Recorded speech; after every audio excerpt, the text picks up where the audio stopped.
Okay, so this is our last class, unless Pedro decides he wants to give some extra material from the things he didn't cover last week, which would be okay too. I don't know how far you got. And I'm looking forward to hearing about what you were able to get done this semester. I really appreciate all the work you've put into it. So let me give you the screen share. And you're not in the Zoom yet. Okay, so let me send you the invite.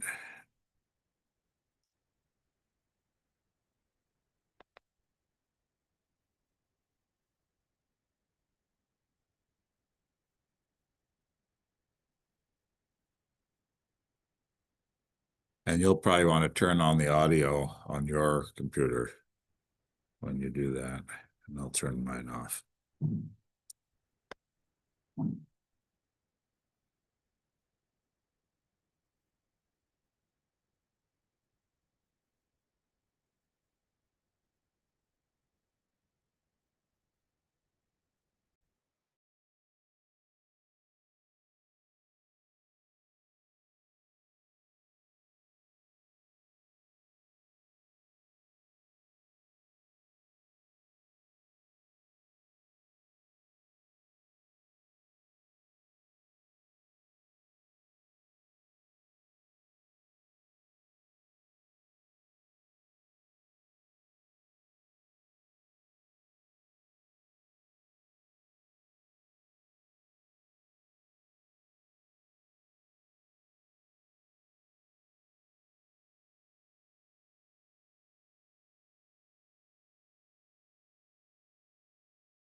Single screen, it's always a little tricky to get shared.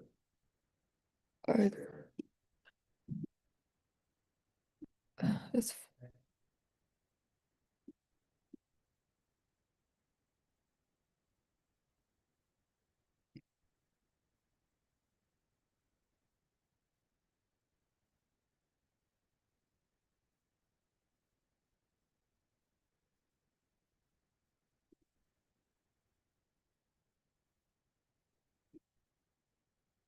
Now go to share meeting, hit show meeting. Start the slide. Oh, okay. This one? And now you should be able to share show meeting. Oh, okay. Fine. And it's showing the other screen. So you're gonna have to reshare. Oh, okay. Share. I think for this one. So You're mirroring the two screens? Okay, so go to the bottom of the, go to the bottom of the screen in the PowerPoint. Um, If you move your cursor. About this one? So Oh. that looks fine. Okay. Sorry for the confuse. This way it's not, it's taking a second to. Right, why is it? Okay, so go to, for some reason it's not sharing right thing. So go to where it says your screen sharing. Yeah. At the bottom, click on that. Click share. Okay, now select that one. Okay. Mm, yeah, that probably makes sense That's because fine. Now, okay, I included all the materials in the slide, and I hope the video could be successfully played. Okay. Good afternoon, everyone. My name is Tang Xiaoyue, and I'm going to present my course project from engineering E443 or 543. Um, and the topic, which is design and implementation of CC3D Builder. It is a JSON-based modeling engine for CompuCell 3D. Okay, so let's start with an overview about this project. So in one sentence, it is a rule-based modeling framework for building and running CompuCell 3D simulations from JSON configurations. It is primarily featured with, firstly, diversified data input methods. Second, it provides windows to monitor and edit JSON file. Third, the JSON-based DSL for defining biological, we provide the JSON-based DSL for defining biological rules. Fourth, we have a plugin-based execution engine to run all the simulations. And the next one is we allow automatic generation of CompuCell 3D compatible models. And the last one is it has an extensible architecture. So firstly, wanted to introduce the fundamental usage of this project. So firstly, before using CC3D Builder, the users are suggested to prepare a basic but structurally complete CC3D project, including the XML and steppable files. So here I presented like two example folder structures of this project. So basically it just aligns with what you get from CC3D Wizard. Like there is a simulation folder and includes 3 configuration files in it. And now I established a GitHub repository to store my package, all of the code and the instructions on this through this link.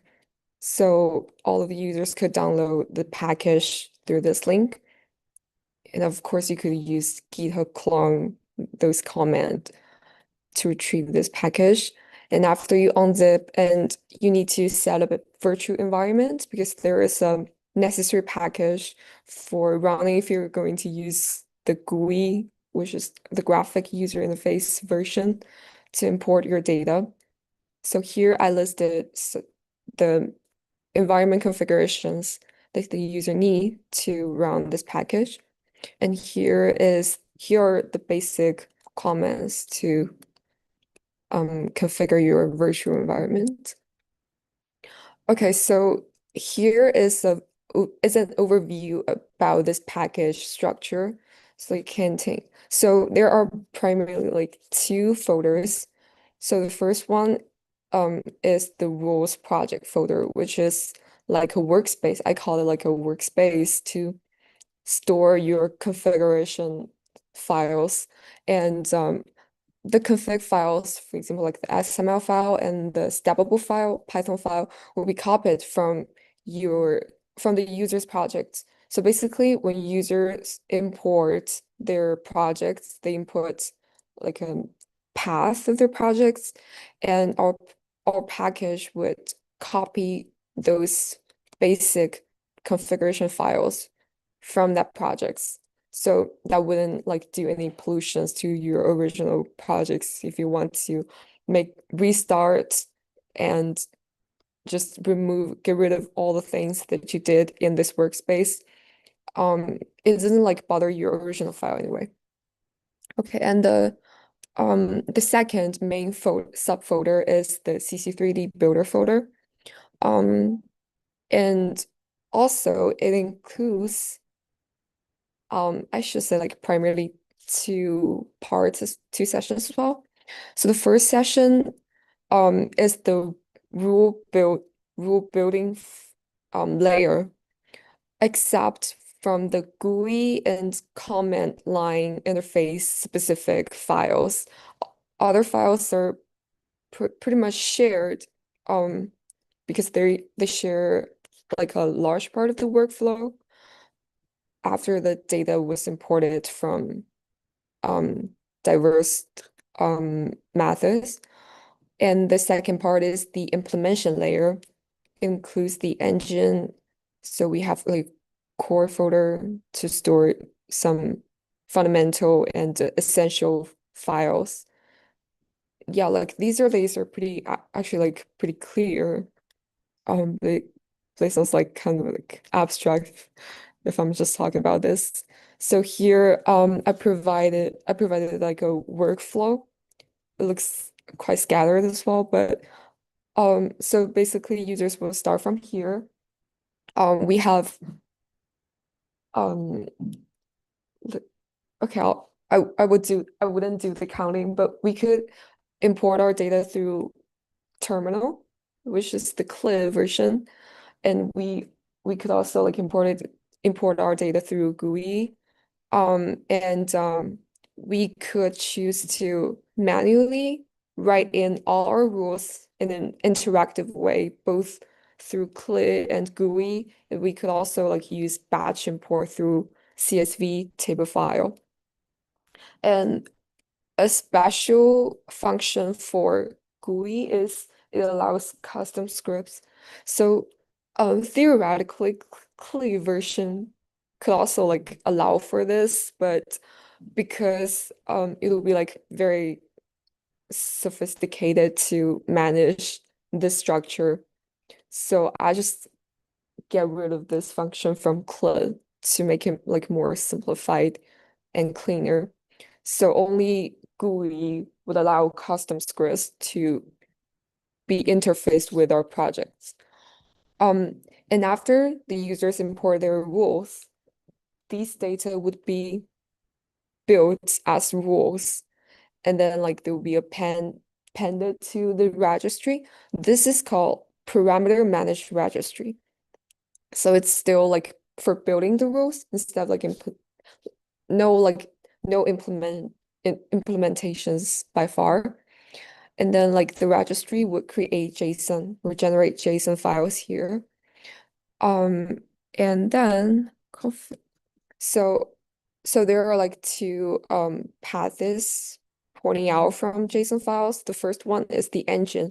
So engine is a part of our project that's very powerful that could recognize what rule is requ was like embedded, what rule is buried in the JSON file. And it will like apply for plugins to so it will like create a queue which will store all the requests to do these behaviors. Um, and the stackable files, which is here, would retrieve all of the requests and do all of the simulations.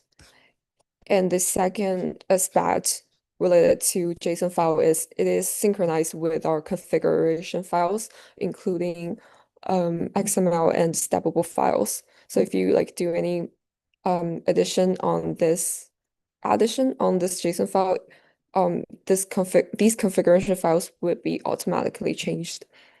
And then like the last part about this workflow, but it's kind of like outside from the entire part, is the compiled step code. So because so other crews are suggesting that our engines are implicitly doing the simulation. So we can't really see what is happening inside this project. So, and if like some users have very specific behaviors and our projects couldn't provide for them, so they probably wanted to have templates of code files, and they could just modify them, like small part of them, to make it very customized. So we do provide this function, but it's quite like coarse, it's not very refined yet. But anyway, like we have it, and now like demonstrate it later. Okay, so this is the basic situation about the workflow.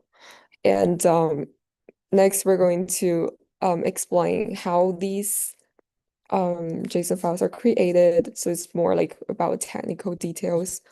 So the first question is what a JSON file contains.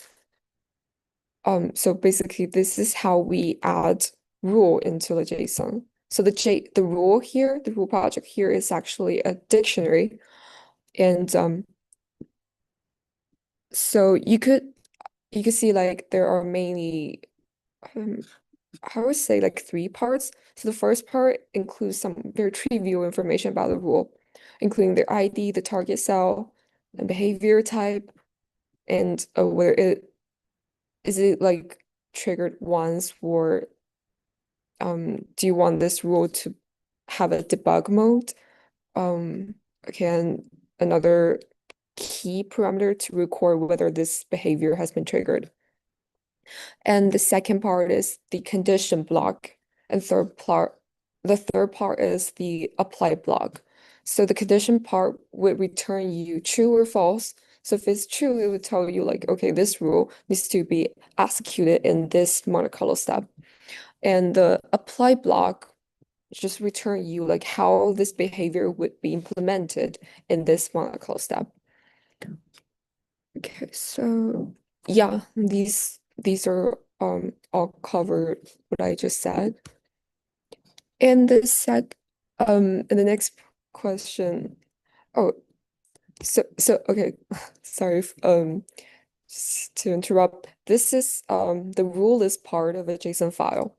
So there are mainly like three parts in the JSON file. So the first one is the rules list. Um, okay, so all of the rules dictionary would be included in this rules list. And then we have a um okay, we have a like a field parameter dictionary, which is stored in this JSON file as well. Where's the plot? Uh okay, so okay, probably we would have a look at it later on, but mm, so basically there is also like a field parameter key here, and the value corresponds to the field parent key. Also, like as dictionary, it includes the solver information, the diffusion constant, the decay constant, and etc. Okay, so um, and it is the same for the cell types in this JSON file as well. So you could imagine like there is a cell type parameters as a key, and the value contains the target volume, lambda volume, some information like that. Because we really wanted to leverage the synchronization between the JSON and the registry. So we also like add the cell time parameters and field parameters into JSON file to manage them. And so we could avoid the gap between data propagation here. Okay, so um, after we have a look at how what the JSON are consist of. Um, Now we're going to have a look about how JSONs are generated. So um, the first step is pretty obvious. Like we just um input our data into this through the API or customized script, and then like we have three corresponding modules to um build the rule part um and the model, and the model which is the apply block session, and the condition block which consists of the rule. And then like we're going to turn the rule objects. The rule objects here is a dictionary, and we're going to like turn it to a real Python object. Okay, and then like we're going to add the Python objects that we created here to the registry. The registry here is still like the parameter managed level registry. And okay, and then like you would just returns you a JSON file. So basically like this initialized part of the registry looks like that. And this is what we have in our builder file in our package. Um, okay, so after we have this JSON file, so how would these JSON files are going to be implemented? So the first clarification about JSON is it doesn't execute. Actually, it's going to be transformed into executable objects rule, which is the Python object that I mentioned. It contains three blocks, which is the same as the dictionary format. And then like they're going to be interpreted and executed by the engine at each molecular step.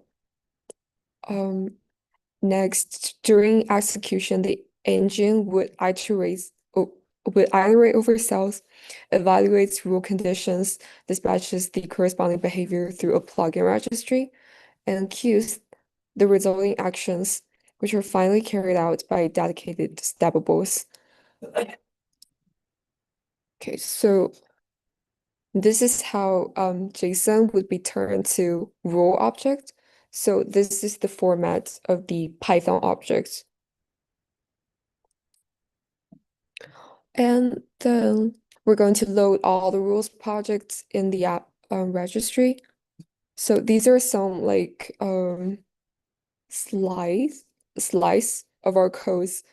It only like presents the part that we um extract the information from the rule, which is actually a dictionary here. And then like we're going to append them into our registry. So this is how the rule engine steppable class initializes.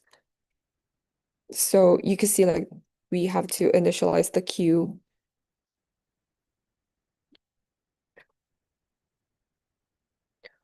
Um, and next, this part shows like all of the rules which are Python objects after these objects are put into the registry, and the target at each behavior type, we have to create corresponding um and specific plugins for this kind of a behavior. So for example, in our project, now um we provide complete process for three behaviors types, which are create, differentiate, and growth. So we have like three separate plugin Python files for them. And the plugin would um recognize those Python objects. For example, like if this rule is belongs to growth behavior, so the plugin would recognize that rule object and register for them in this queue. Um, okay. And after the engine and plugin registered for the rules, and they just like they're good to go for now. Like um okay, so now it's the steppable files that play roles. So here we also like have to create separate steppable files for each kind of behavior. And those steppable files would iterate these queue line to queue list to identify the request of the behaviors that align with their responsibility. So, and it will just process these existing requirements.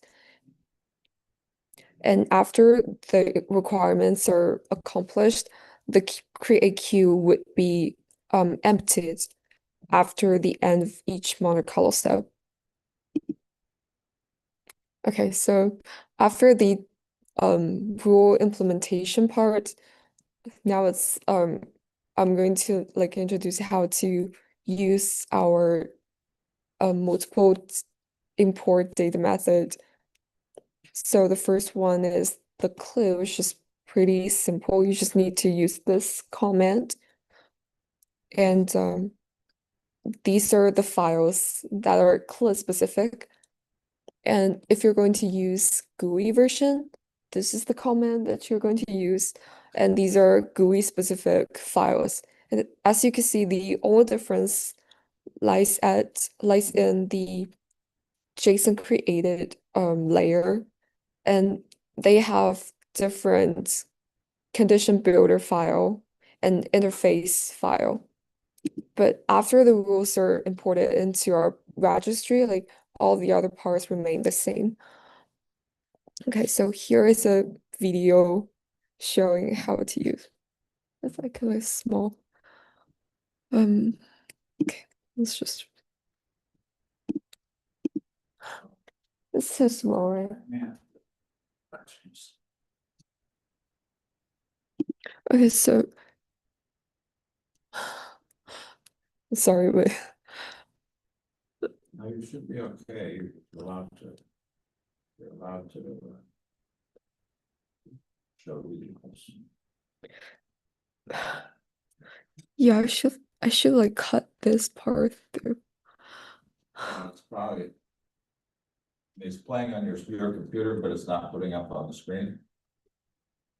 No, it's just this window, but I thought like it is like going to be look very big in this screen, but it's so uh and I can't edit this window after all. Well, I can see it. Oh, okay. Okay, so this one is pretty interactive, so it's pretty clear for each instructions. For example, like um like after you put in the comment and you need to specify the project path and some hints and some prompts, for example, like rule ID, target cell, and your behavior type and condition type. And yeah, I just need to input the code of each behavior. A field, and you need to like specify field if you wanted to use environment concentration to be your condition. And the following parts are going to decide like how your differentiation is going to look like. And as you can see like here, because we are importing like new rules, new cell types, so it needs you to specify the volume constraints of that cell type. And also here we're setting parameters for the new field type. So it kind of like mimics the thing that we have in CC3D actually like twitted word player. Yeah, so basically these are just parameter setting.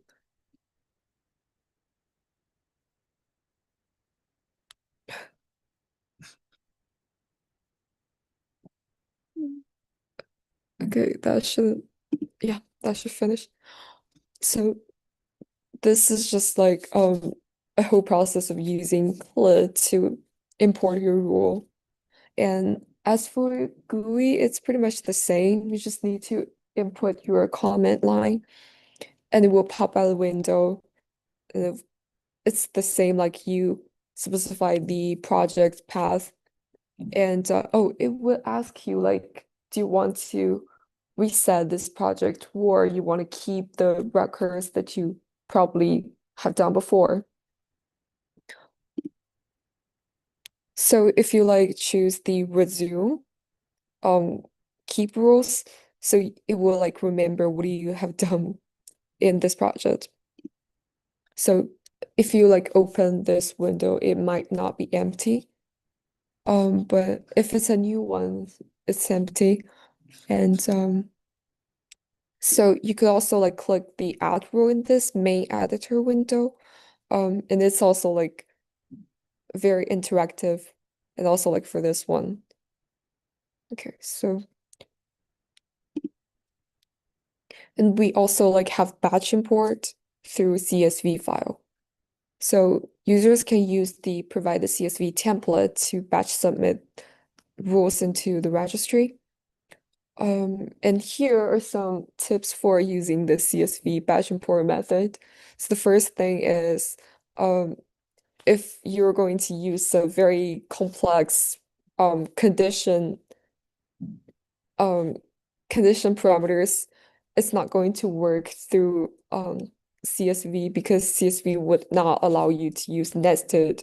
For example, if you wanted to use only when this condition A and condition B both returns true and the condition will return to true, it could work through GUI, but it's not going to, and through CLI through this like interactive way, but it's not going to work in CSV. And the second limitation is CSV wouldn't allow you to do customized script interface with your project.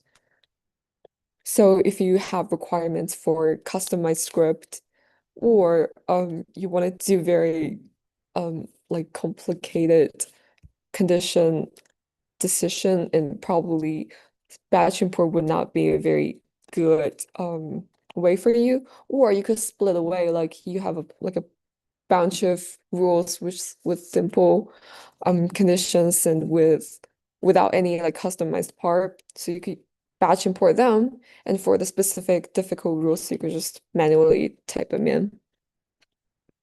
Okay, and this is also like a video. So okay, so this is through CLI as well.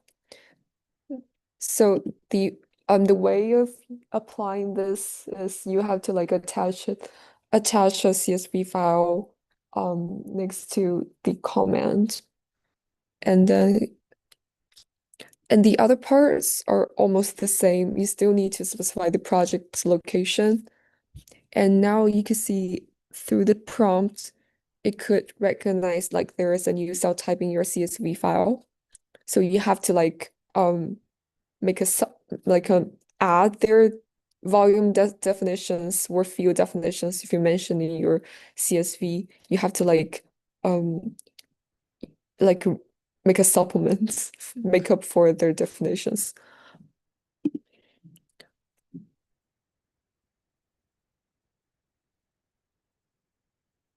Okay, so basically now it's just suggest everything. Oh, and I'm using the GUI to visualize the rules. So you can see like there are three because the file that we import are growth. So all of the behaviors are growth. Because like we have different specific CSV template for different behaviors, given that their parameter combinations are different. Okay, so and through GUI, you just need to like click this button or widget. Okay, so here like um I would like to introduce the registry management. So this is mainly processed through GUI because it provides you a window to visualize and manage all of the rules that you have. So the first thing you could do is you could modify the condition block. So you just need to double click this part. It will just pop out the whole new block. You have to like reset it from the beginning, but only for the condition parameter block and also for rule applications, which is also like through double clicking.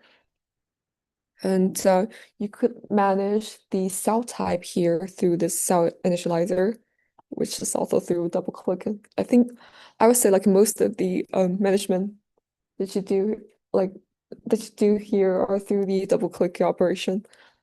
And you could swap rules order. So you could decide like which rule would be executed first and then next. So basically you just need to select this rule and you move up. So we just swap positions with the previous one. Yeah, so currently there are like two emphasize on what I just said before. So the first one is partial modifications to rules, and the registry can only be made in block form. So it cannot like modify a specific parameter. Like if you just wanted to change that sub choice, you have to like reset the whole block. And the second emphasizes the vertical order of the rules in the manage table corresponds to the execution order in the steppable. And this is only for the rule engine system executions, and for the code generator that system, which I'll be like mentioning afterwards. This is not going to work. So the rules will be kind of like shuffled in the generated code. Because the code generator Python file that we put in this package has different strategy to retrieve the request from the queue line. But that could be modified actually. Okay, and oh yeah, and here these are simple. Like you could modify the targeting cell, and you could modify the rule frequency. So by default, like they're executed every Monte Carlo step. You could change it to 30 or 40. So like after 40 Monte Carlo step, the program would enter the rule and to decide whether the condition returns true or false. Okay, so that's it. Okay, and this is the customized script interface, which is a very interesting function capability of this project. So, um, okay, so it will go with given template. So the format looks like that.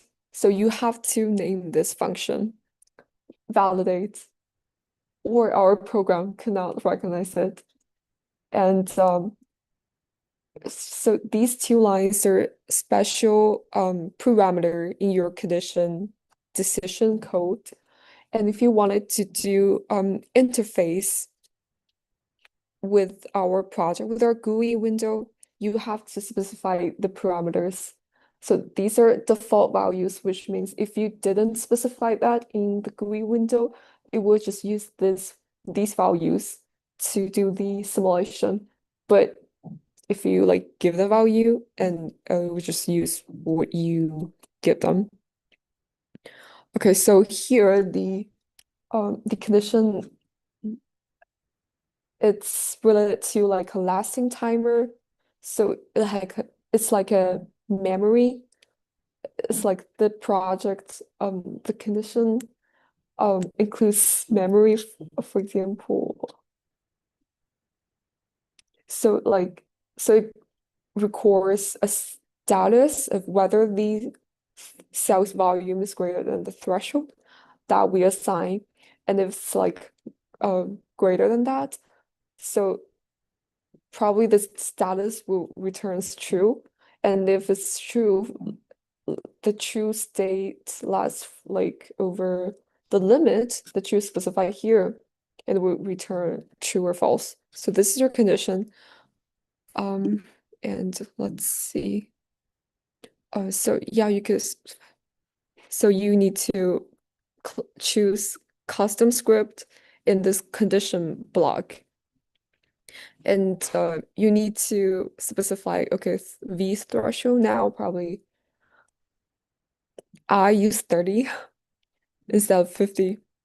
Okay, so I think I presented how it looks like.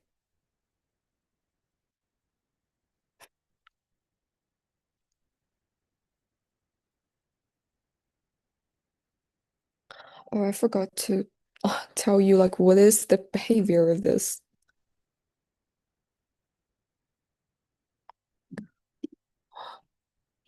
Um, okay, so my guess, I'm sorry that I didn't show you like the apply block, but my guess is it's a differentiate behavior. And if it returns true and the you can see like it's originally two clusters of cell, and the one cluster is red cell and the other one is green cells. So for the green cells, if it returns true and the green cells would differentiate just like the type switch to the red cells here. So and if you observe like this phenomenon happened, so that means the condition returns true.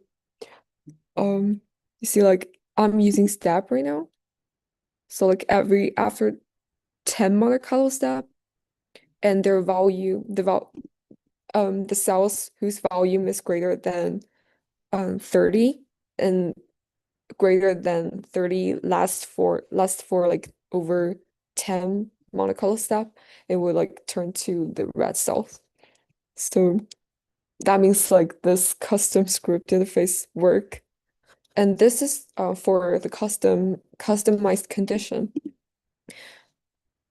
And yeah, we also have, if you want to customize the whole rule instead of only the condition block. So it still needs you to use a given template here, which includes the match function and the round function. So the match function is just to like play a trick with our program. So in this condition block, you always return true because all of the following part would be executed through the following function. Okay, so basically all your logic, including your um, this condition decision and the implementation would be written in this round function. So this is a demonstration.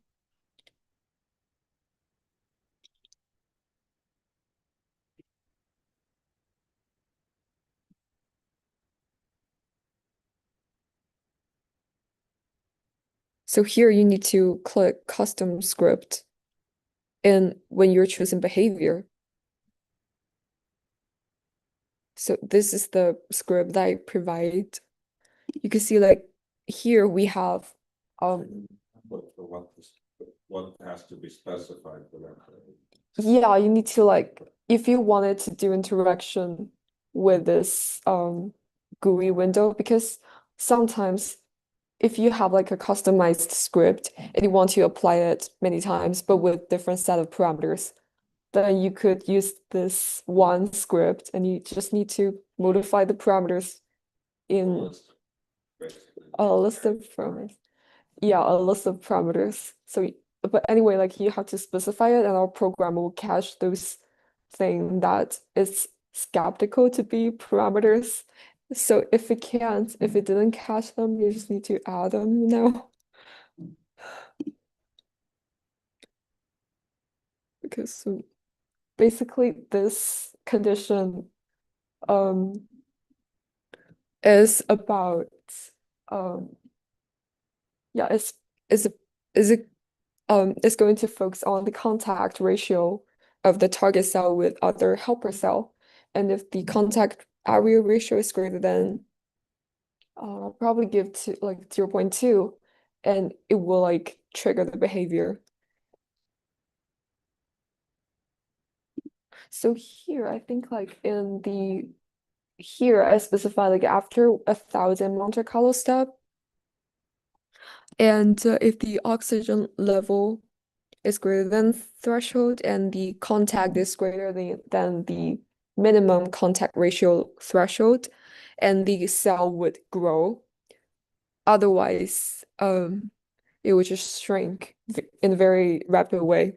So here, as you can see, like I have um helper cell here. Anyway, I have like two clusters of cells, and for this, I think like this is the green cells would probably be the target cells. So after it runs to 1000 Monte Carlo step,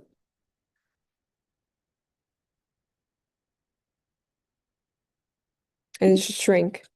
All of the green cells swiftly shrink because it didn't satisfy this um condition. Okay, so that two parts are all about customized scripts plugin. So if you want to do like customized condition script, you need to specify the behavior here. But when you're choosing the condition block, and you could choose custom script here. But if you wanted to import a whole like completely customized script, you need to specify that when you're choosing behavior here. Okay, so that's a little bit different. Okay, so let's jump into the code generator part. So the idea of designing a code generator in this project derives from the idea like in a large scale simulation, even if our program may not fully capture the user's design intent, but users can still use it to generate the core code for the project. So, which means they could either generate like a frame, basic frame for their project, or they could generate most of their parts, but it's just remaining like a little part for them to um like do very fine design. So basically I import, I think these three rules are imported through the CSV. So they're all growth. And then I manually like type in three rules here, all through GUI. Yeah, it's not a video. Okay, so this would be the code that it generates. So these are the features it's all generated. You don't have to like click on it, everything. After you like import all of the rules, and the code would be generated and it's stored in your package somewhere. And all of the code will be put in to one single steppable. So instead of like register for multiple steppables. So initially I put it all of them into one steppable is because I think it would be better for us to manage the order. But it turns out it's not going to be like that because the orders still are shuffled, like the orders are still shuffled because code generator have to um match the keyword, and then like when they are generating code, the order is shuffled. So probably if we wanted to refine this, we wanted to strictly follow our order, we have to write more rigid code to do that. Uh, so this is a little bit like, but anyway, I mean, when I was talking about like the order is a little bit shuffled, it's not completely shuffled. For example, like if we have growth, cell A growth, cell B growth, cell A growth, cell B growth. So firstly, it would ask you this create first, and then it would do the growth behavior of this rule and this rule. So it would just prioritize the cell A first, and then it would just do the growth behavior of cell B, and also like two grow rules of cell B would be put together. And then the last one is the differentiate behavior of cell. So it's not completely messed in a very unreasonable way, but it's not very precise. So that's what I mean here. But anyway, and you can see like those simple growth behavior are generated pretty well here. And for example, like this one is about the cell differentiation. Oh, yeah, I think it execute the cell differentiation first. Okay, and then like this is about the update attributes because our rules are relevant to the property allocation for children's cells. So here we have to specifically um like extract this part. So here we just get a list, and now like we execute all the differentiation or mitosis behavior. Okay. So after finishing designing rules, which means either you um have a generated code or you have a registry storing all of your rules in it. And you could, this is the grammar or the command that you call to run your simulation. So this is um where you install the CompuCell 3D. And this is yeah, this is the workspace. Yeah, you need to specify the rules project CC3D file in the workspace instead of your original project. And it has to be a string. Or you could also open your toilet and import project in workspace because the CC3D file that we use in workspace is modified or refactor like this. So it could automatically recognize um, wrapper main file and rule engine file. Okay, so this is some supplements like when we were talking about its extensity. So if you wanted to add a new behavior here, so firstly, in very intuitive way, you have to like add plugins, settable, and you have to like add new behavior registry. Of course, like module import and the wrapper main, you have to like contain the steppable in this file. And for rule builder, of course, you have to like provide interface when you're building rules. So mostly it will start with outlive behavior equals your behavior. And you have to like create like new interface when data when import data. And of course like the code generator as well. And you have to like create specified template CSV file.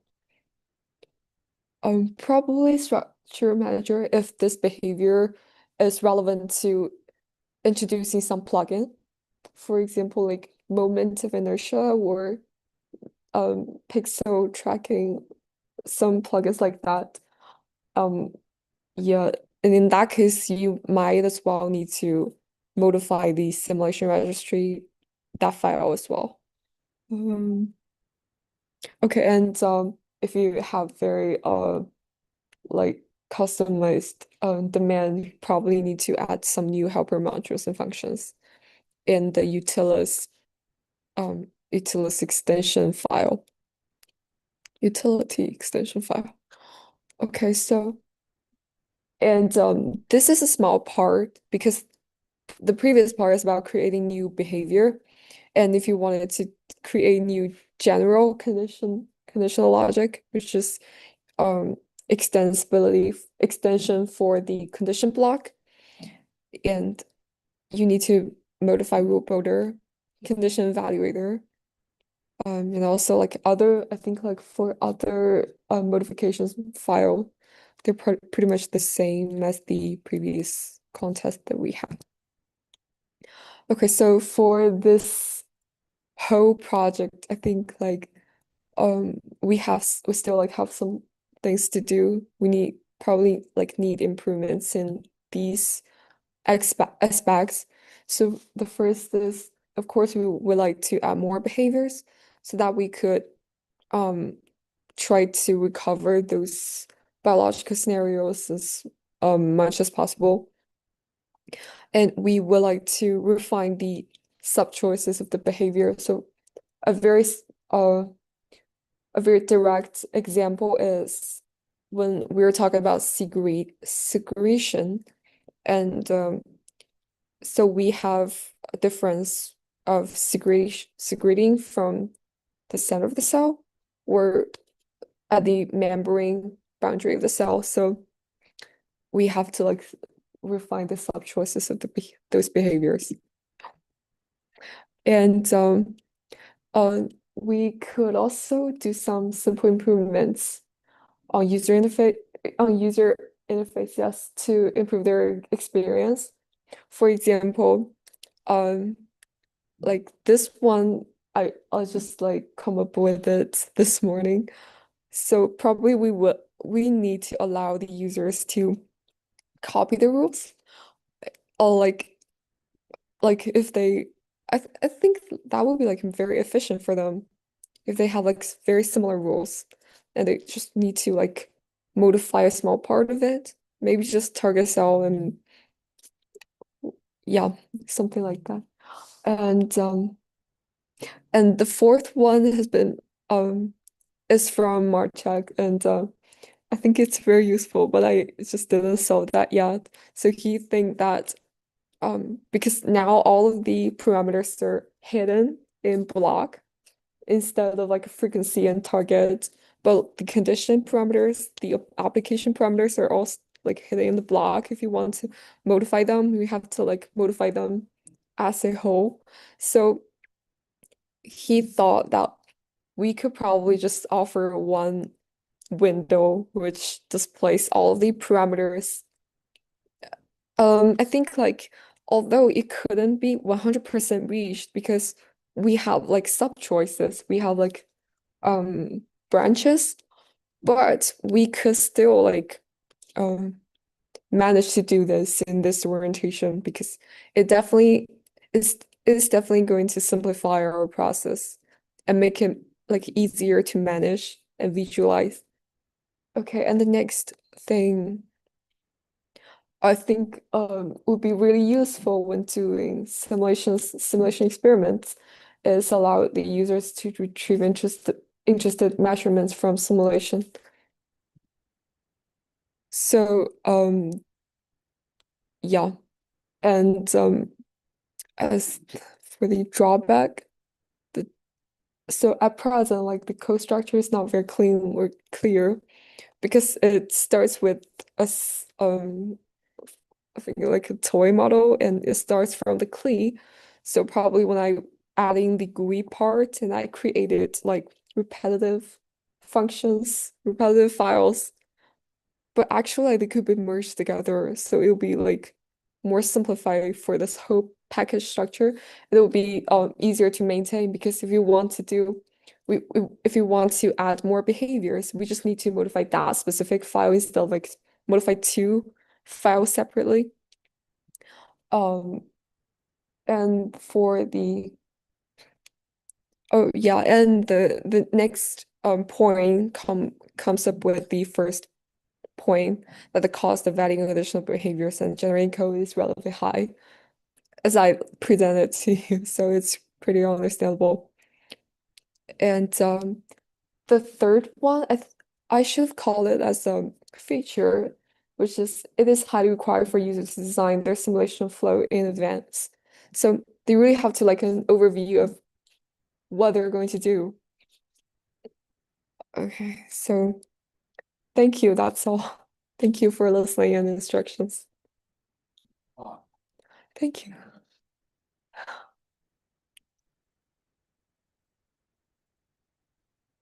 There were pieces of that that went by pretty fast. Some of the earlier parts about hydrogen structure went by pretty fast. Got a lot to cover. So.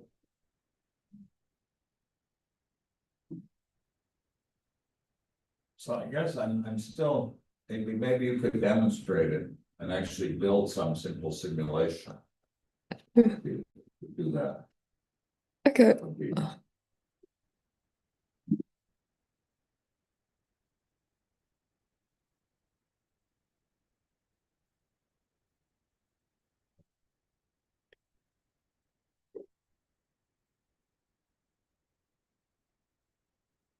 So does it work for you now or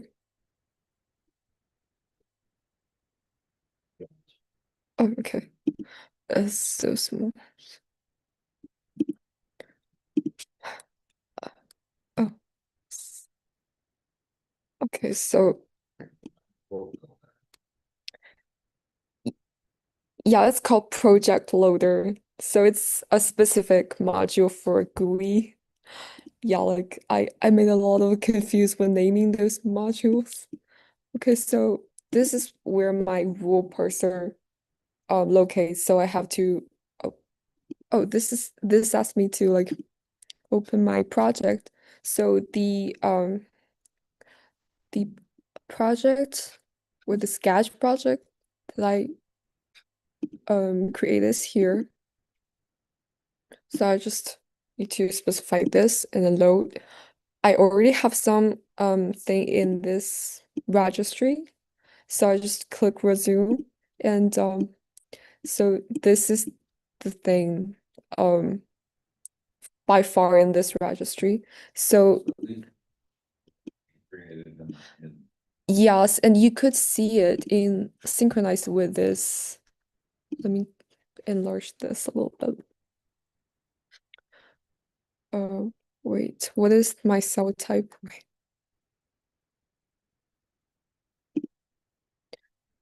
Cell B. Okay, because I forgot to click save, so it's not synchronized yet. But after I click, you can see like the cell B showed up here. Um, contact energy, and okay, let me just enlarge this again. So this oxygen originally is from the original project, and find the allowed behaviors and the allowed object classes.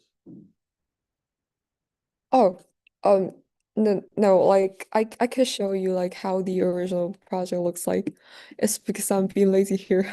But okay, let me just reload this.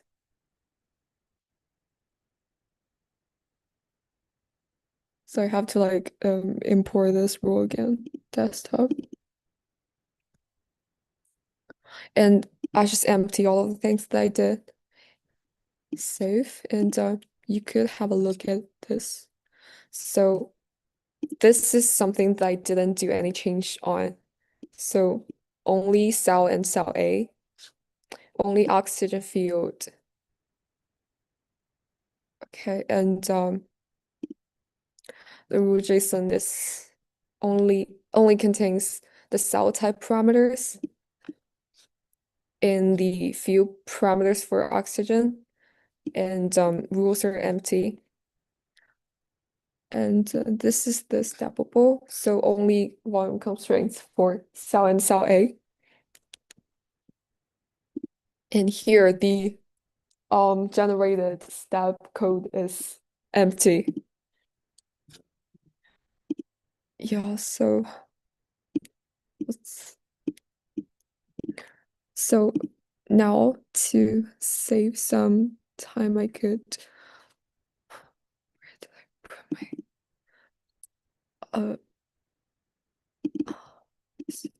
okay, so this is some like CSV files that I put it here in advance. Okay, and because there is a cell B in this file, so I have to specify it. Let me just make it a little bit different. Okay, so now the rules showed up here, and you could see the cell B. So because I have already like imported some rules, and all of them are related to growth. So you could see like the cell B. So this is the condition to decide whether cell B is going to grow.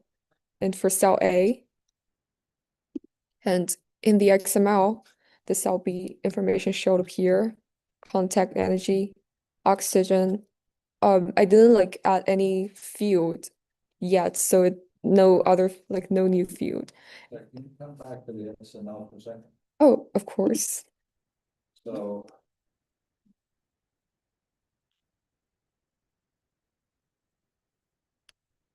Can I just see go back up to the top? So. Well, okay, fine, so the volumes. Okay, and I mean, the way we defined the model structure between the XML and the Python did not make it easy to do this, did it?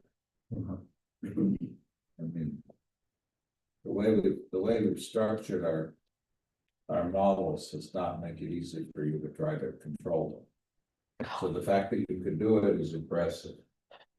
oh, I think it's through like an XML editing module. It's called E443 dot. Yeah, then you have to be very careful when you're importing some plugins. You have to like adjust the format. So you need to like add some indents or it will look very messy. Like all of the information would be attached like in a whole line. Well, the XML doesn't care about the indentation of things so much. It's more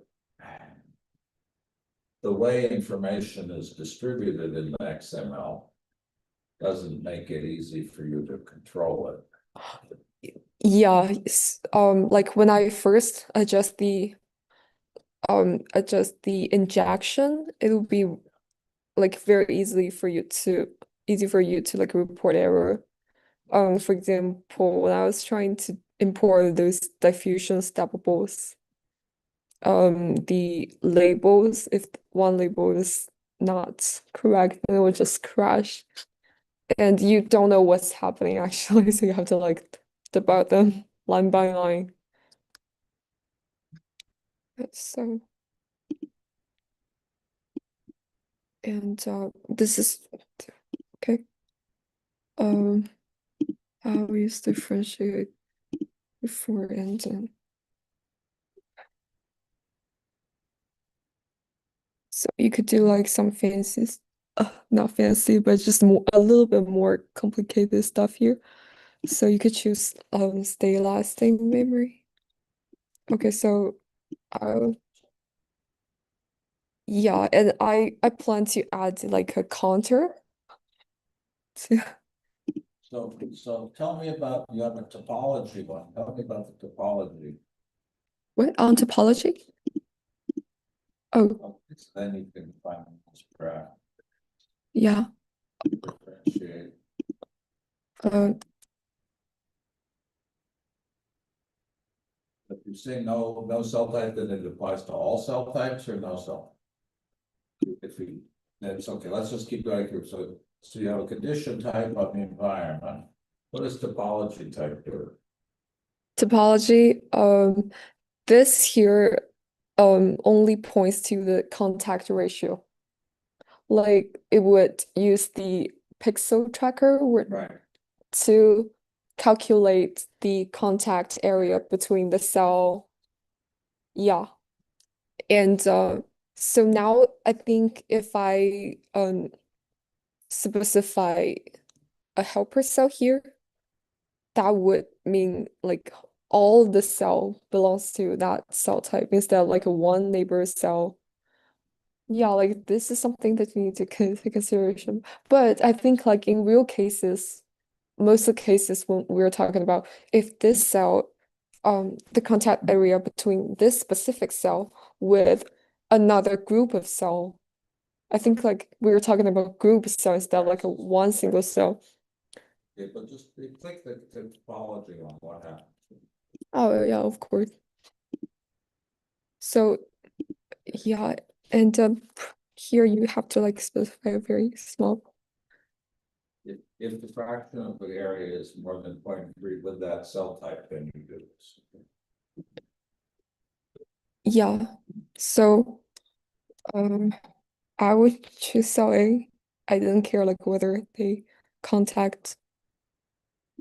Oh, it's a differentiate. So I'll just like let it be triggered once. And I can do type switch. So if it like contacts with of cell A, so it just turn to cell A. Okay, and we could just go back to no, not here. So we have a rule 4. Yeah, and let's see how this looks like because contact. I think it doesn't show up here, right? You didn't see like if the contact ECC. Oh, this is the elongation. Probably I didn't specify that in the generic code generator Python, so it can't yeah, so it can't recognize or But I think I get the idea of how you. okay. But it's okay if this doesn't work because if you run through the rule engine system, this Python file wouldn't do anything. It's just generated here, and if you want to use it, you copy that, then you paste that into your traditional computer 3D. Oh, so this is freestanding. This just doesn't generate the whole project. This one? Uh, The code.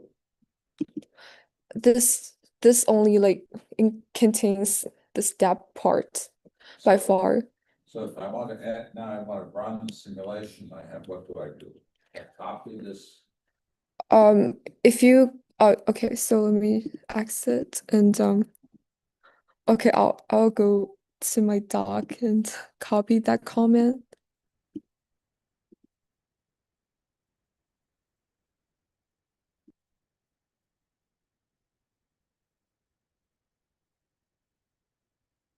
Um, it's Go ahead. okay. So this is the CompuCell 3D comment, and you use the this sub comment like with dash I, and you like specify the CC3D in your workspace, and you could run it.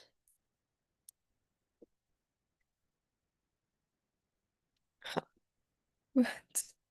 Oh,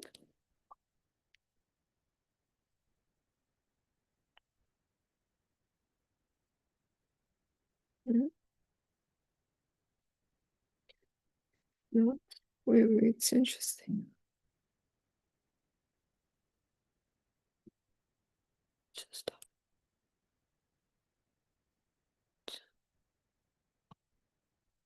oh, well, I've never like encountered error like that. Oh, Oh, well, I'm sorry. When I put no, you on the spot, it's always good to have a. no, Not no, fair. it's interesting. Probably I think I did I do some modifications on my code?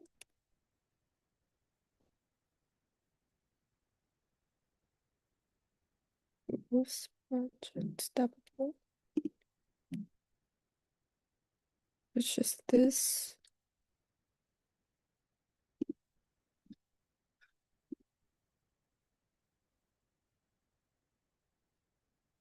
Engine is not found.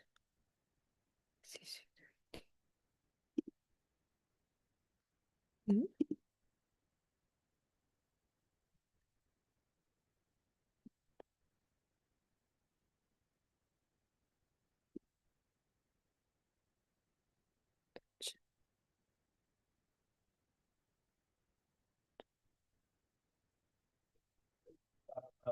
Fired by Physical Studio structure. Amount specification or? Um, I have to say like most of the part are inspired from that because I think it's really simplified to use window to manage your rules. But after as I was developing this, I think like I've noticed like the bigger difference they have. Uh, Did you ever try, I have never used Morpheus. Did you ever try using the Morpheus model builder? no. So you should probably have done that first, huh? Because Morpheus has a GUI based rule model generator. And one of the things that Morpheus does is it keeps a registry of data flows. So it actually gives you a, a diagram of the model. Mm. Now those diagrams can get pretty, like all network models, they can get to be hairballs where they're not very informative. But it does actually give you a graphical representation of the model data flows.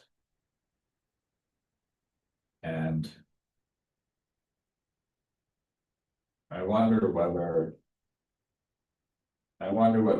some of the things that you're doing here seem to me to be similar to some of the things that I know about in Morpheus, but I'm not an expert in using Morpheus, so I don't know enough to be able to make a real statement about that.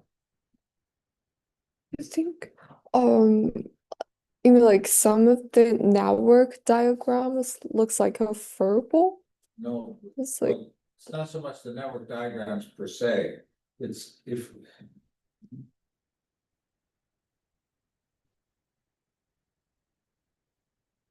I mean, the Morpheus is based on a markup language model specification. And if you look at the Morpheus model specification, you'll see they started with the CompuSol model specification and they extended it. And they extended it essentially by writing their own scripting language.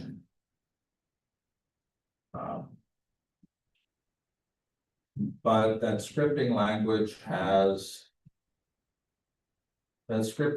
one advantage of keeping it inside of an XML is the scripting language is parsable, which is why they can generate these structures from these graphical structures from it. But well, don't worry about it from today. What I would say is I would suggest, not for this class, but when you're done, download Morpheus, try using their model generator, and just see what you like about what it does and what you don't like about what it does. And I think you'll find it'll be interesting because probably some of the decisions that you have made will be the same ones. And some of them will be different. And probably there'll be places where you say, gee, if we use the Morpheus approach, it might be more convenient for the user. In other places, you may say the Morpheus approach is not convenient at all. It's easier to do it the way you're doing it. They definitely have a concept of rules, but I don't think it's as strict as what you're doing here. And the reason I thought of the Morpheus language and rule set and generator specifically was actually because of your comment about when you have neighborhood as a criterion. Because in CompuCell at the moment, we don't have any abstraction of neighborhood. In other words, the only way you can find out what fraction of your neighbors are such and such a cell type, or what's the contact area, is to go into the Python and actually say iterate over neighbors and then add everything up. But because that's something we do all the time, we do this very frequently, there should be a high-level abstraction like the one you define here, which is to say, what is the contact area or the fractional contact area between different cell types? And so Morpheus has a concept of neighbors, a high-level concept of neighbors. And so when I saw that you had invented that concept, I thought that seemed to me to be the kind of thing that Morpheus did to try to make the model specification simpler.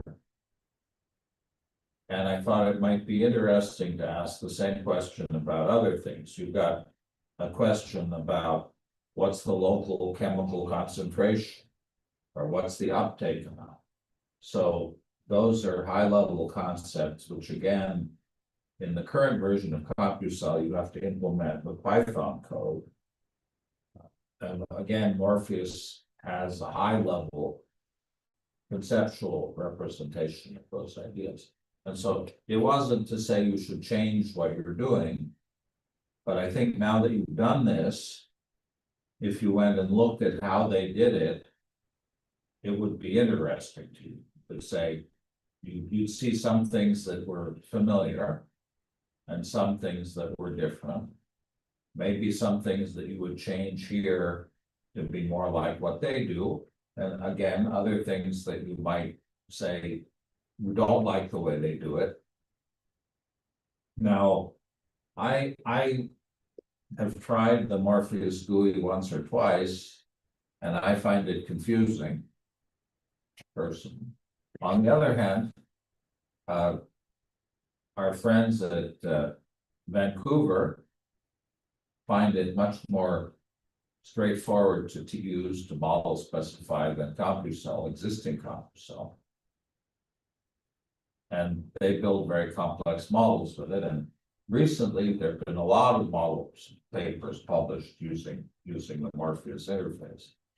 And so just the way we might want to think about, implementing something that looks like PhysiCell Studio. So somebody who learns how to write PhysiCell models with PhysiCell Studio can then write CompuCell models more easily. They don't have to relearn everything. You could imagine using something that turned Morpheus ML into CompuCell. And I think it would look rather like what you're doing here. I think the converter would look rather like what you're doing here. Whereas here you start out by importing a CompuCell model, and then you're modifying a CompuCell model, and then exporting it as another CompuCell model, right? So one thing you might be able to do would be, instead of importing a CompuCell model as your basic model, you could import a Morpheus model, parse that the way you do to generate that initial specification, and then use the same exporter that you have to generate CompuCell code. And so that would, if you did that, that would allow people to basically write CompuCell models using the Morpheus model generator. You would have it converted. I don't know, Pedro, if that makes any sense at all. Maybe I'm going in the wrong direction. I think it's possible. I think it's possible as long as the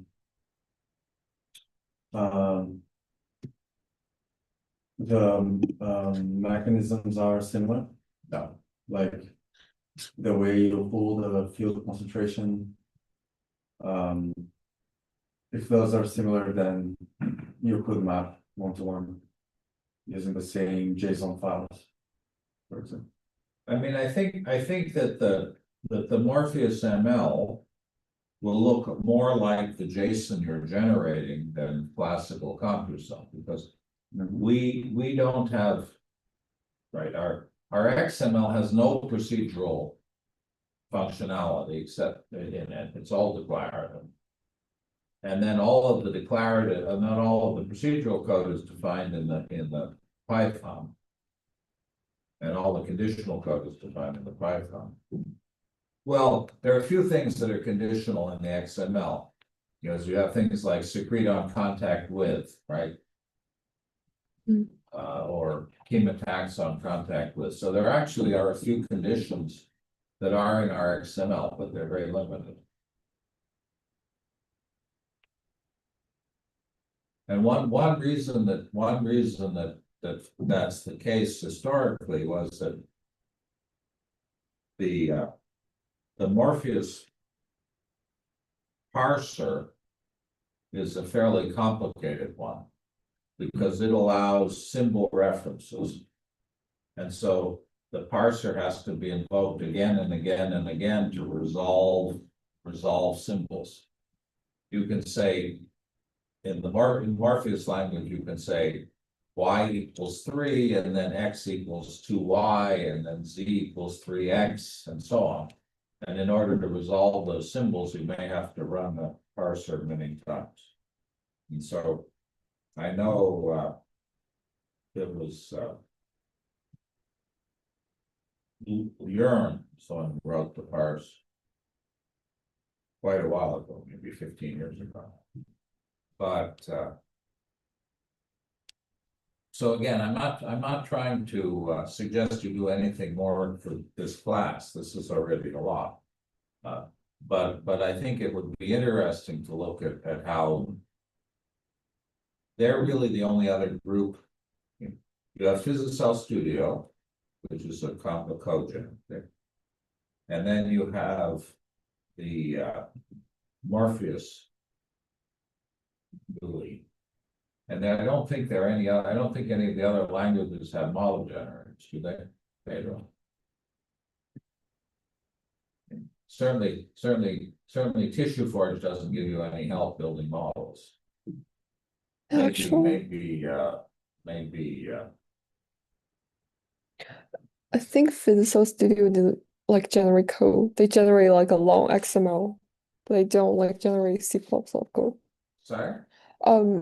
Physicel Studio doesn't generate code because they're using C++ to run, Right. right? And they just generate like a long configuration XML file. And they don't like provide you any C++ code. No, it's something, it creates a model specification file, okay, but, right.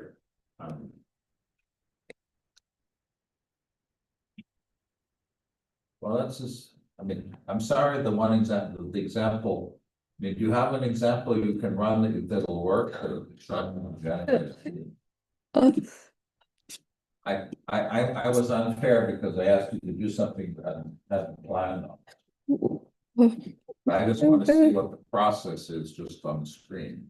I was thinking like if like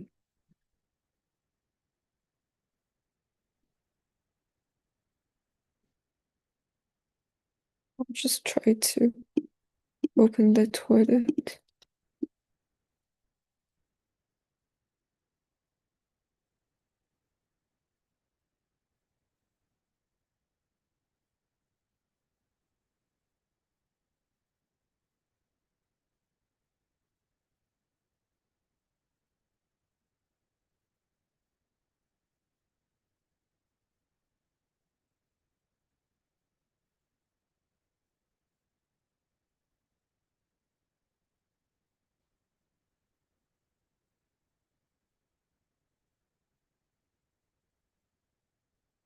So I see all of your, it's loaded all of your additional classes and methods.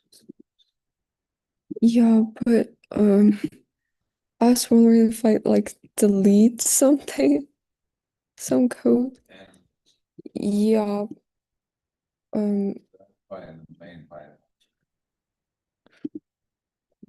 this main Python is for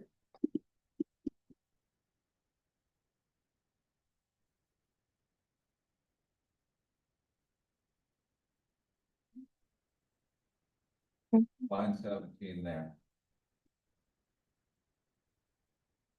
no, it's not about this file. I think it's on. It says like it can't recognize the engine here. Oh, Self-ending. So it doesn't know it end. Yeah, interesting. I could download the previous GitHub comment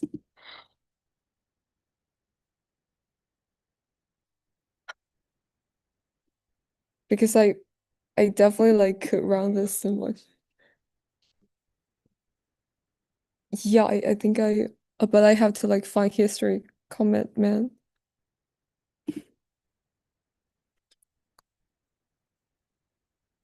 Mm, I mean, in some level, you did a lot more than we originally thought you were going to do for this project.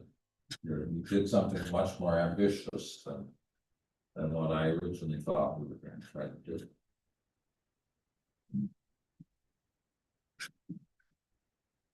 don't know this.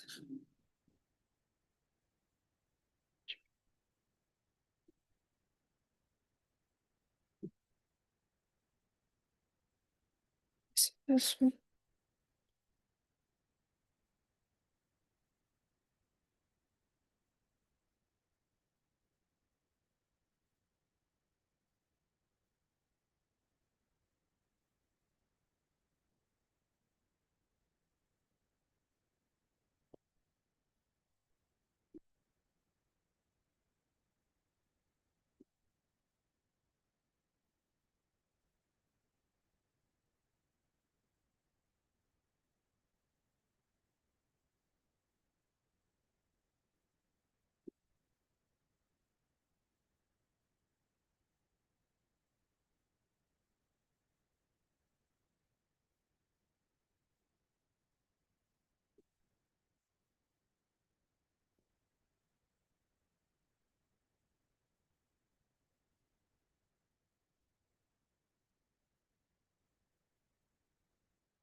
Mm,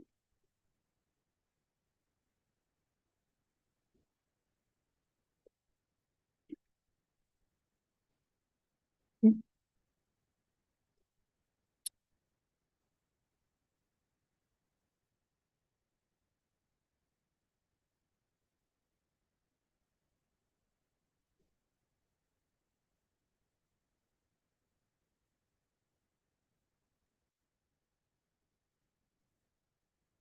mhm. I recorded those demonstration video like the day before yesterday, and I so fidgeted.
This is-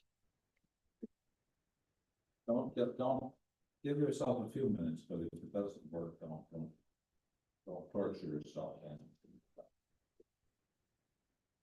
Yeah,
I just can't recognize it. Engine. Where's the engine come from?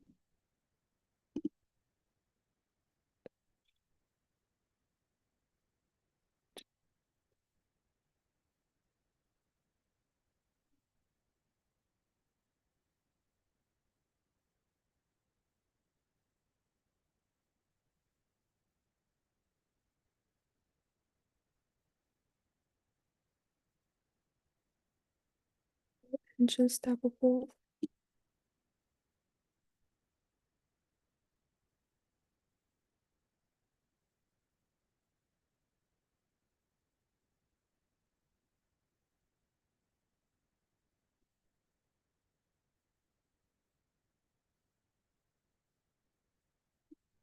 This.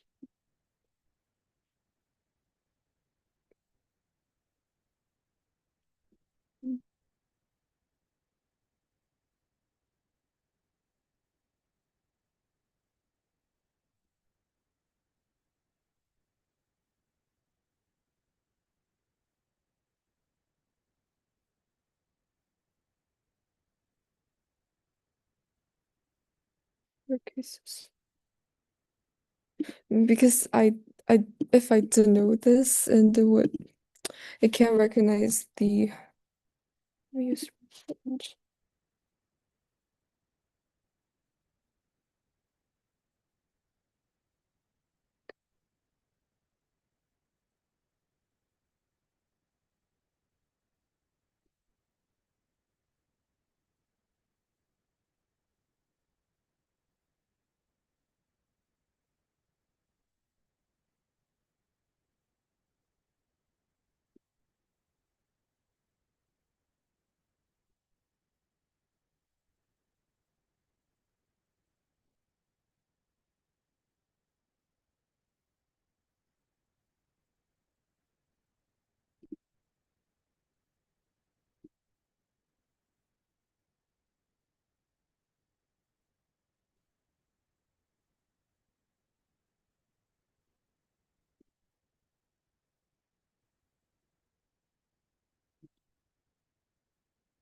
I'm so sorry, Professor Delight. No, it's okay, don't.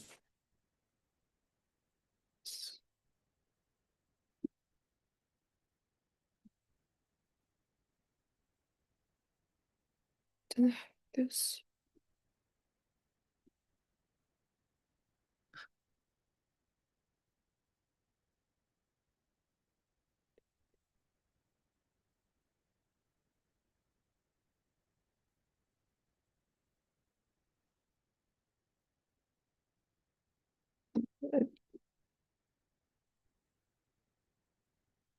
Just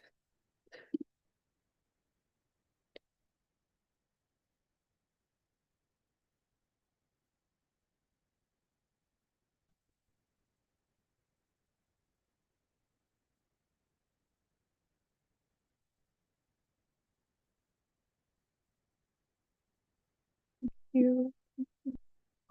The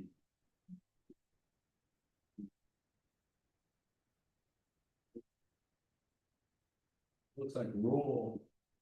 Looks like the key value rule is not there. About dictionaries. Maybe rule wasn't mentioned.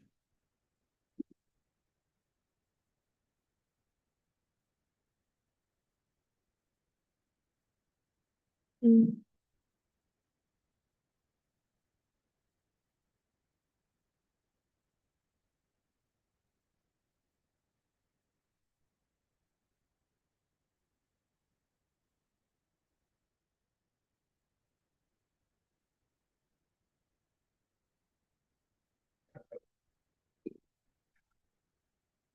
Okay, so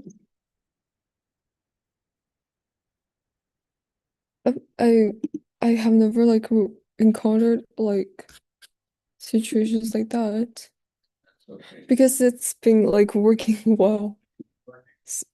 That's okay. Yeah. That's what happens when you try to demonstrate in front of someone. But I'm like it's definitely like not going to um look like demonstration like actual demonstration, but I have some like demonstration slides Okay. and so the process was pretty like smooth if you I is it like this one?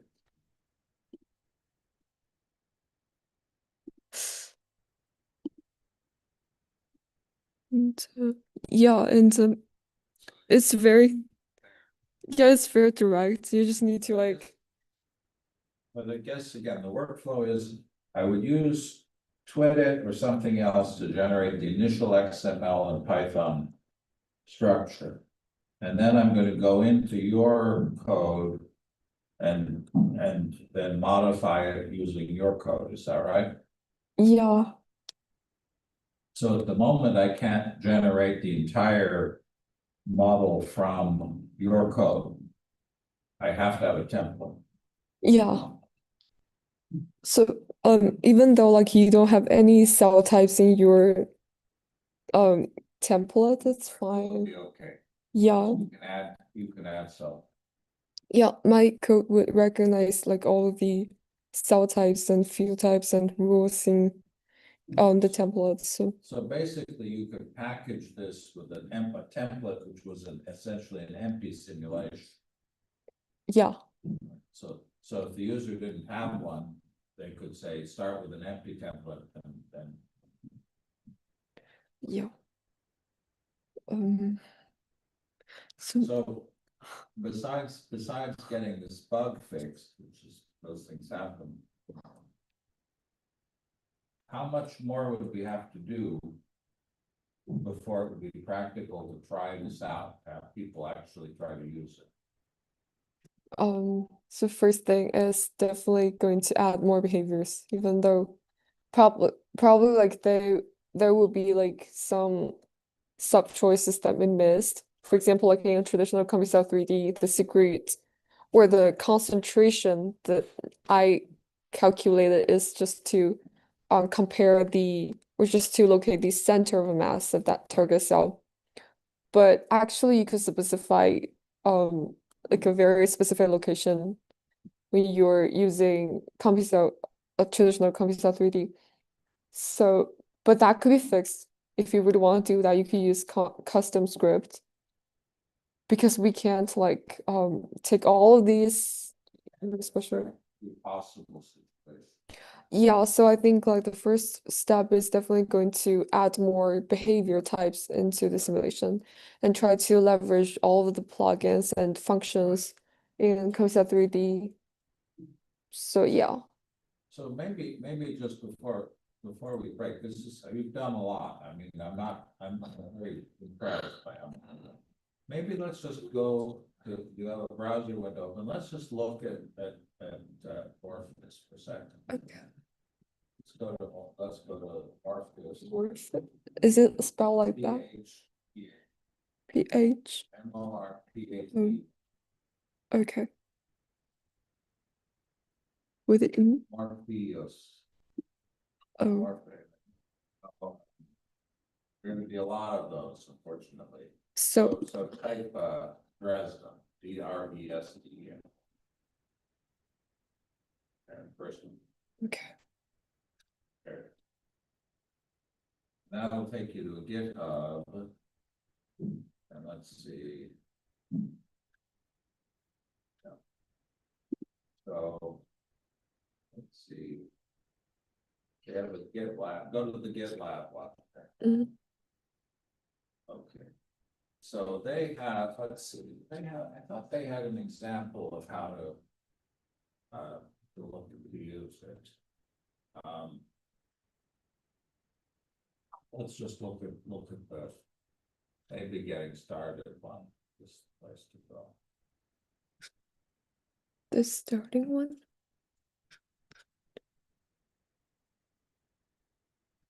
These are just some. There, that's the, fish, This one. one in the back. So they also, like CompuCell, they have an editor, a model editor, and a player. But let's see, I'm trying to think. These are some I news. don't remember. She'd have to download it. She'd have to install it. This one. Never use Morphs. Yeah, there we go.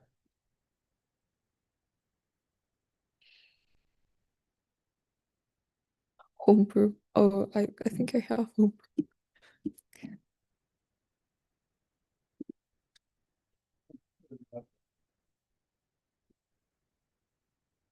You already have brew. Yeah. I'm just close.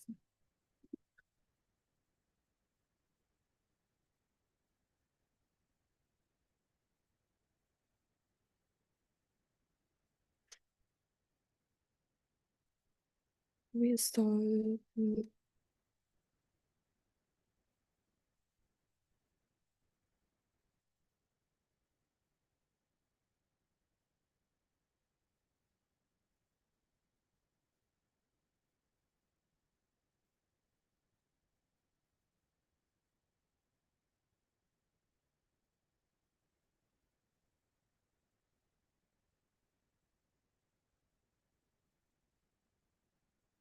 It's all faster than CompuCell.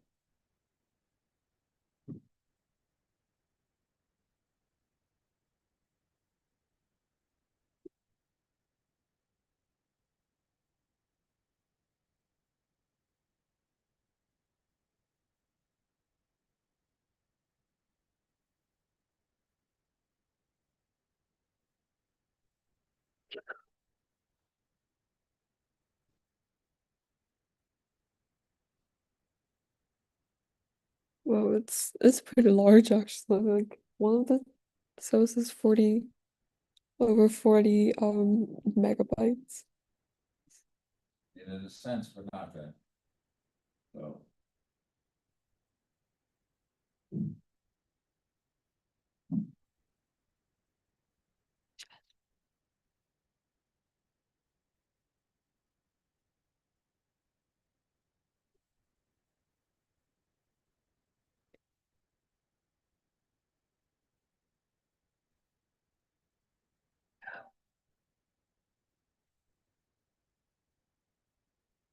Graph is the tool for model visions.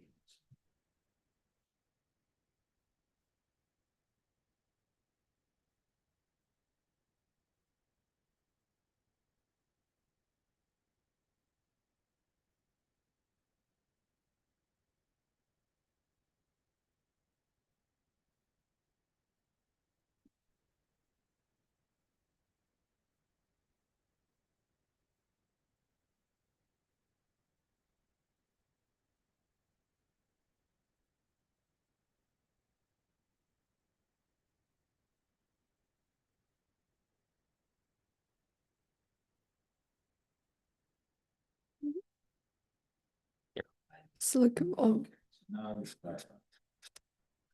okay.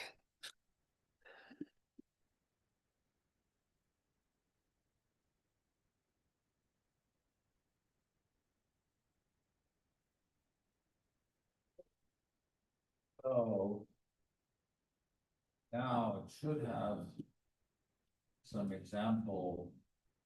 It should have some example. Let's see if that's the, okay. Did it pull anything down? No. Mm. So you're gonna have to go back to the web page. Mhm. I thought it had some demo. If you go back to the web page, go up to the top. That's the installer. Yeah, so let's scroll down. Let's just look. It should published models, built-in examples. Okay. Okay, so direct examples, building the GUI menu. So these should be there already. So now you can go to the, so let's see, how do we run those? Let's just go down. Oh, we have like, Go to sites, box model, this, cell sort. okay. So let's try looking at so go back to the model editor. This, Open and mark stuff. okay. Oh, There. Something I like is that it's got a metadata annotation. You see it's got a diagram of the model architecture. mhm.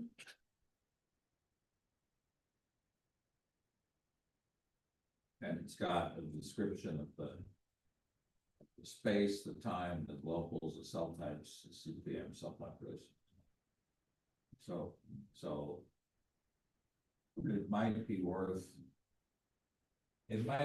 looking at how they do this a little bit to see whether there's anything that you can learn from. I'm not saying there will be. Take a look. And I think if you scroll, where's the model definition? Let's see where. There's description. But I think like the description is for, it's not for this model. Click on cell types in the left. There you go. Click on cell types. Oh, okay. So you see, it doesn't. Parts of it look very, very much like the CompuCell cell Mhm. XML. Now let's look at cell populations. And now you have to open those. That's always been a problem. So that's actually the initiate. Those are the blob initializers, things like that. Wait, like where did you see like it's a blob? And scroll, open the next button, This one? next one. So arrangement. So that's blob. That's uniform initial. Oh, So this is basically like this is very much like what you have in Player with the model editor. mhm. Now and then you see you have the symbols defined on the right. Now what I have no idea how to do with this is actually build a model. I know how to look at a model, but I don't know how to build one. Now, when you build, but they have tools, you could maybe take a look to see how to build a model. And just try, just see whether you learn it. And again, why don't you hit run and see if it runs? Okay. So another thing, yeah, so it's putting it. Just I'll hit stop and then create movie. Hit This- stop, oh, here. create movie. This PNG file. Oh, output. Okay. I got it visualized in real time. Output folder. This one. Oh, Yeah, it's got a nice visualization. So the number is the cell type or So, one is the cell type, and this one in the middle probably.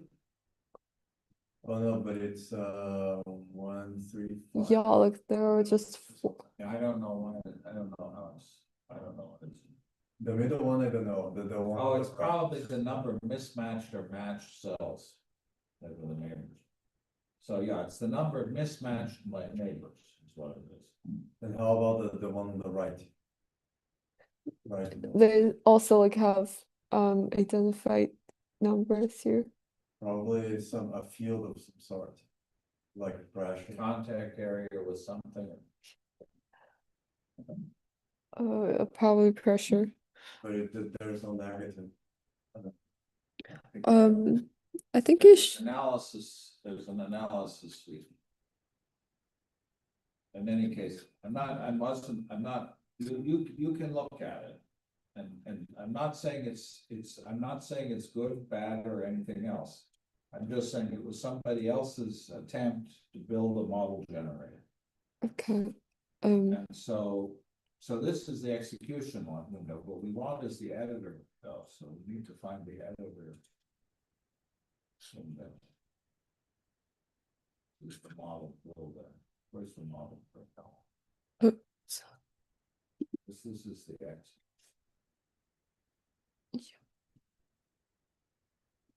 So I think for today this is enough. I didn't mean to make you do more. But why don't we? I mean, again, I think what you've achieved is a lot. It's really it's a very ambitious project. Let me know if you're able to figure out what the bug was. oh yeah. And so we can go forward. But so I think actually if you click on Morpheus model there on the right, on the left, Mhm. that's a link to it. Site. Yeah. I'm trying to see where the model actually is. If you go to the right, it's a model on the right. Right. Oh, sorry. I can't like the. So that's the graph of the model. And they have like a. Let's actually look at the X. Okay.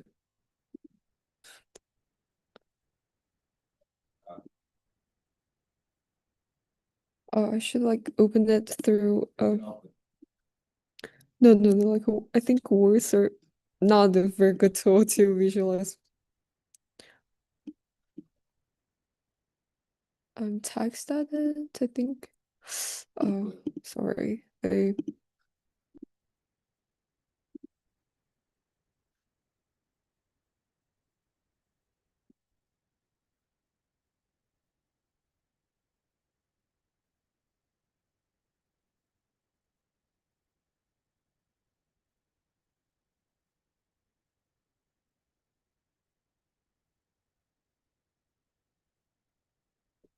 Periodic boundary conditions look familiar, neighbor order looks familiar. Start stop time, cell types. You'll notice that the cell types have the volume constraint things defined inside of them. There's symbol references. Neighborhood reporter, so that was the thing that made me think of it. There's this idea of being able to report the neighborhood. Volume constraint. This one doesn't have any, I don't think this one has any contingent rules. So it's not gonna give examples of the rule sets that you could run. Some of the other ones will have rules, okay. so it'll be interesting to see how they.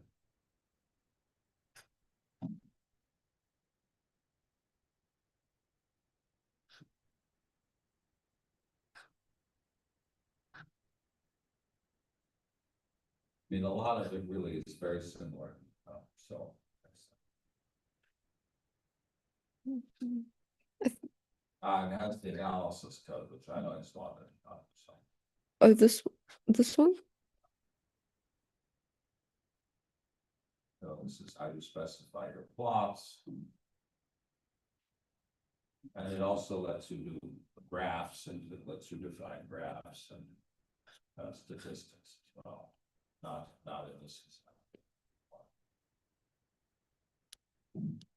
But again, you never really want to be editing the XML directly. You have to have a good graphical editor. Mhm. But it's worth it.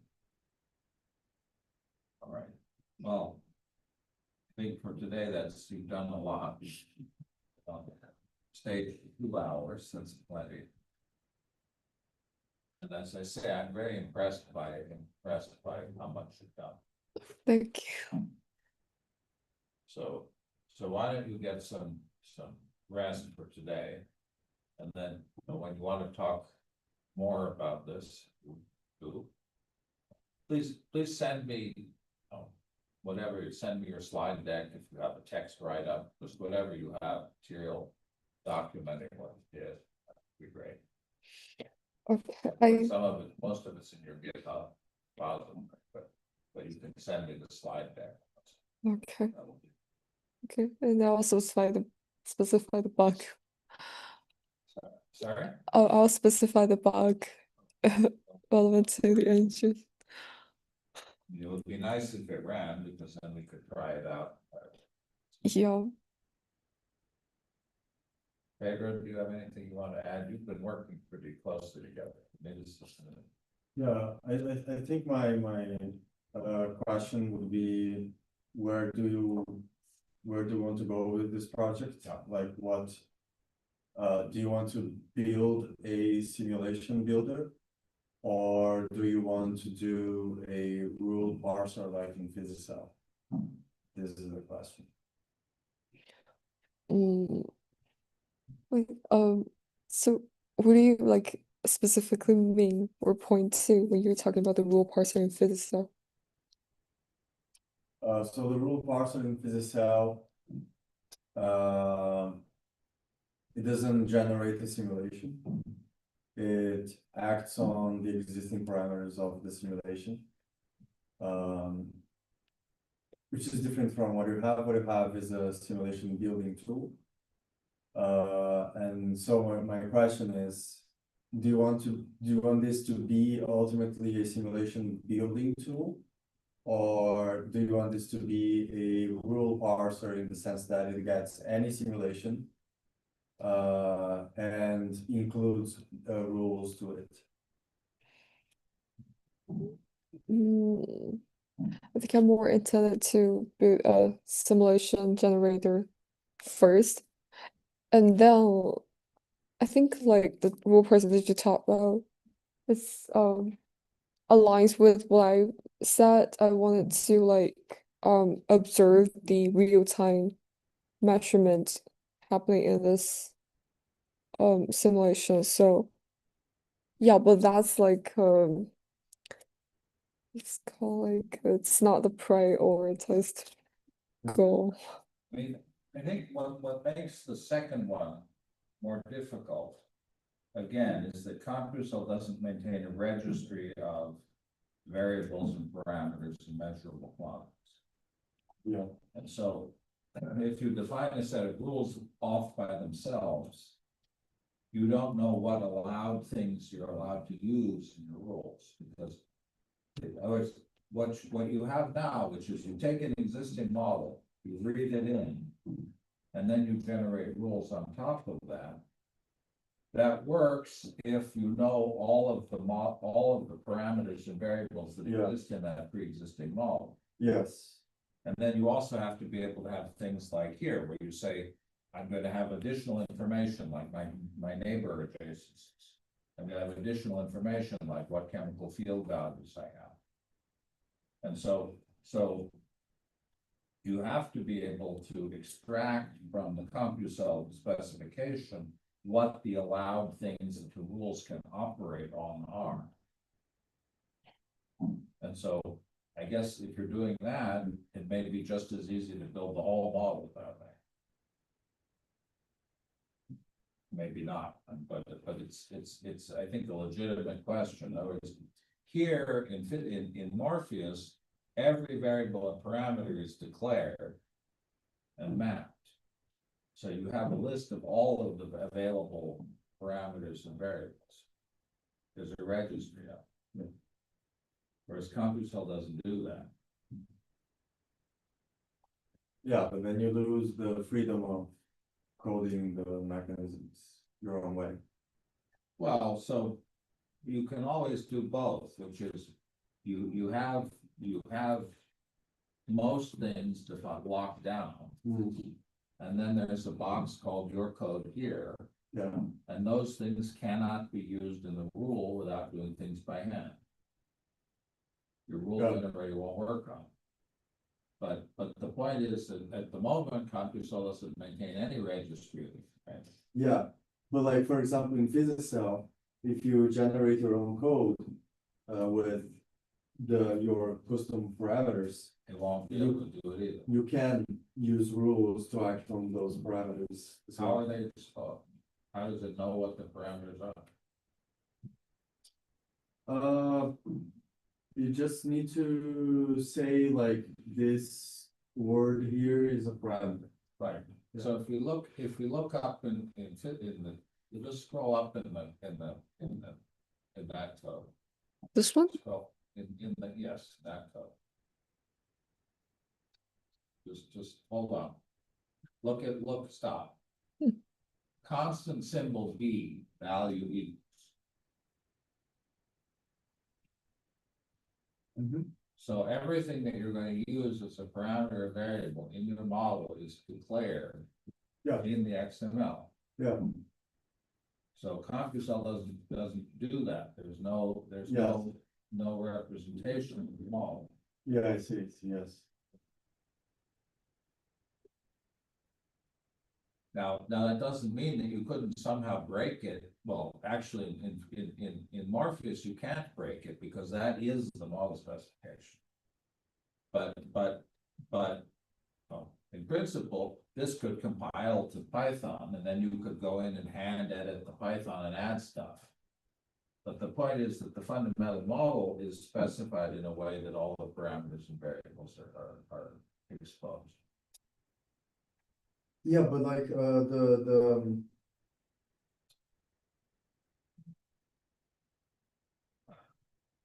but here you cannot apply your function to that parameter. That parameter is fixed, it's not dynamic. They have, well, I don't know about that, because that's a constant, but you can declare variables. Yeah, like the first one is Yeah, you could declare a variable symbol, boundary, name, so Right, with the okay. default. Yeah. And they also have a concept of a transformation, which is you could say that, which is basically a function that's applied. So you could say C equals transformation of B. Yeah. And so they have a concept of a connector. And you could say, value equals hill of Oh, I X. see. So you're allowed, so actually you can do that. And they have hill functions built in. Mhm. Yeah, that acts on the parameters, That's right. the declared parameters, yeah. I mean, this particular one, maybe if you look in if you go back to the code for a second. Just to the code. And then where did, let's see. Scroll down a bit, those are global. So for example, you have scaling. Input scaling, output symbol, mapping, sum of. So that does that command there, input scaling, output symbol, is equivalent to iterating over the neighbors. And then calculating the contact area in this case.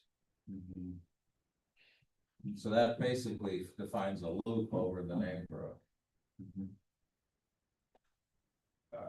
Because the mapping sum defines a loop over the. this is like mainly for conditions, right? Yes. I think I have like similar design that I didn't quite mention. So there is a part in the custom condition, it's called like history morphology topology. I haven't finished the history of global one. So the global one that I meant to add here is about the same like design. Because sometimes if you want to like fetch the global scene of this slices or tissues, then you could yeah, like it's something like really pretty similar, and its application would be also similar to like the contact ratio. So it's doable in my project as well.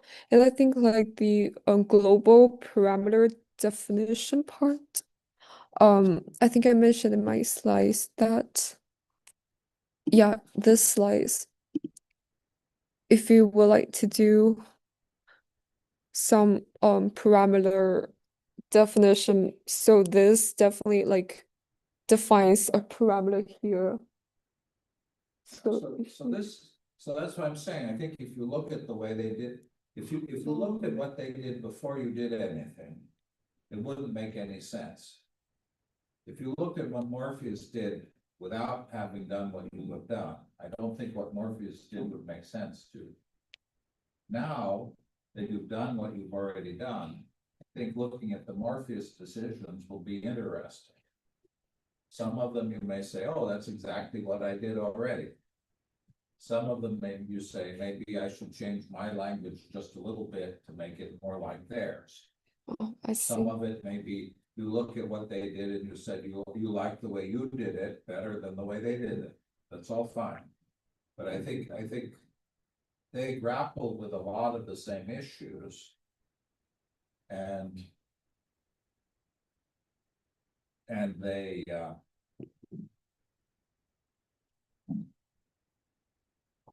they made certain decisions.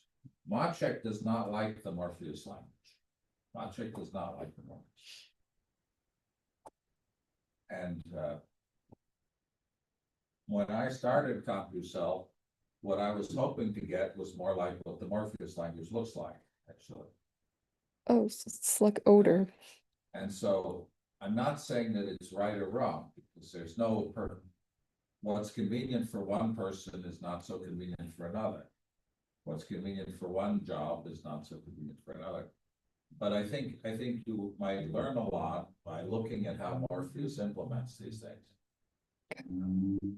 And for the specific rule generation, I think what you have is going to be fine.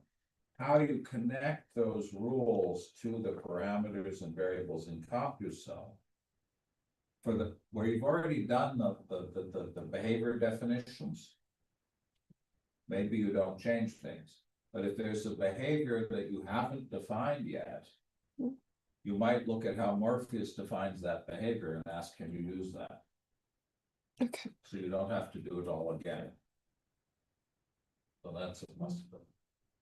Okay. Yeah, I think you've been very you worked very hard today. I didn't mean to make this such a long discussion for you. All right. Okay. Anything else you want to talk about today? No, I just want to say thank you. Thank you Well, both. thank you. So motivated and doing so much interesting work. I really appreciate it. All right. So for today, I think that'll be the end of it. I'm glad you were here.